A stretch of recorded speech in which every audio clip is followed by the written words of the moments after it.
గత 6 నెలలుగా జరిగిన యాక్సిడెంట్ల వల్ల దాదాపుగా 10 కుటుంబాలు తమ పెద్దల్ని కోల్పోయారు. తమ కుటుంబ పెద్దల్ని, కుటుంబ పెద్ద దిక్కులను కోల్పోయారు.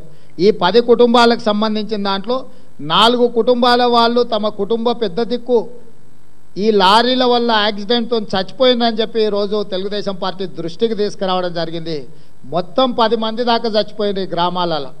అంటే ఇసుక రవాణాకు సంబంధించిన లారీల డ్రైవర్ల నిర్లక్ష్యము, ఇసుక కాంట్రాక్టులు ఏదైతే ఇసుక ఎత్తే కాంట్రాక్టు పొందిన కేసీఆర్ బంధువులు అక్కడ నిబంధనలకు విరుద్ధంగా మిషన్లు పొక్లైన్లు వాడడమే కాకుండా లారీలలో ఓవర్లోడ్ వేసి తీసుకురావడం వల్ల గ్రామాలలో ప్రమాదాలు జరిగి యాక్సిడెంట్లు జరిగి చచ్చిపోవడం జరిగింది.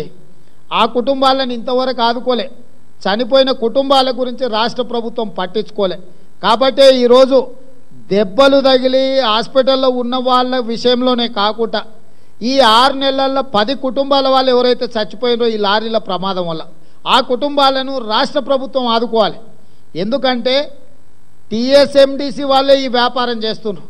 మినరల్ డెవలప్మెంట్ కార్పొరేషన్ వాళ్ళు ఇసుక ఎత్తే కాంట్రాక్టును ప్రైవేటు వ్యక్తులకు ఇచ్చి ఇసుక వ్యాపారము ప్రభుత్వ కార్పొరేషనే చేస్తుంది. మీ వ్యాపారంలో జరిగిన నిర్లక్ష్యం వల్ల ఈ 10 కుటుంబాలు పెద్ద దిక్కును కోల్పోయినాయి.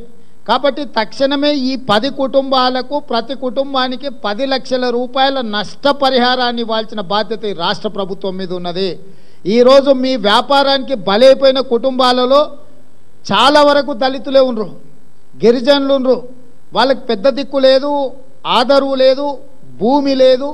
కూలీ చేసుకొని బతుకునే వాళ్ళ కుటుంబ పెద్దలను కోల్పోతే ఏ విధంగా కుటుంబ జీవనం జరుగుతుందో ఒకసారి రాష్ట్ర ప్రభుత్వం ఆలోచన చేయాలి. అయితే ఈరోజు ఆ కుటుంబాలకు ఆదుకోకపోను అనాథలుగా రోడ్ల మీద వదిలేసింది రాష్ట్ర ప్రభుత్వం. ఇట్లా యాక్సిడెంట్లో చనిపోయినప్పుడు లారీలను లేకపోతే అక్కడ ఉండే కాంట్రాక్టర్లను ప్రశ్నించడానికి పోయిన గ్రామ వ్యక్తుల మీద ఎస్ఐని చంపడానికి పోయినని 307 కేసు పెట్టిండ్రు. ఎస్ఐలను చంపే ధైర్యం గ్రామాలలో ఉండే దళితులకు ఉంటుందా? ఒకసారి ఆలోచన చేయండి. రాష్ట్రంలో ఏం జరుగుతుందో. అంటే మీ అక్రమ ఇసుక వ్యాపారానికి అడ్డం వస్తుందని చెప్పి దళితులు లేదు, పేదోడు లేదు, బీసీలు లేదు, ఎవరు అడ్డం వచ్చినా పోలీసుల చేత తొక్కించి లారీల చేత వాళ్ళ మీద నడిపించి చంపుతుంటే ఎవరు అడిగేటోళ్ళు లేరన్నట్టుగా రాష్ట్ర ప్రభుత్వ వ్యవహార శైలి ఉన్నది. ప్రధానంగా ఈ చనిపోయిన 10 కుటుంబాలను రాష్ట్ర ప్రభుత్వం ఆదుకోవాలి. ప్రతి కుటుంబానికి 10 లక్షల రూపాయల నష్టపరిహారం ఇవ్వాలని తెలుగుదేశం పార్టీ డిమాండ్ చేస్తుంది.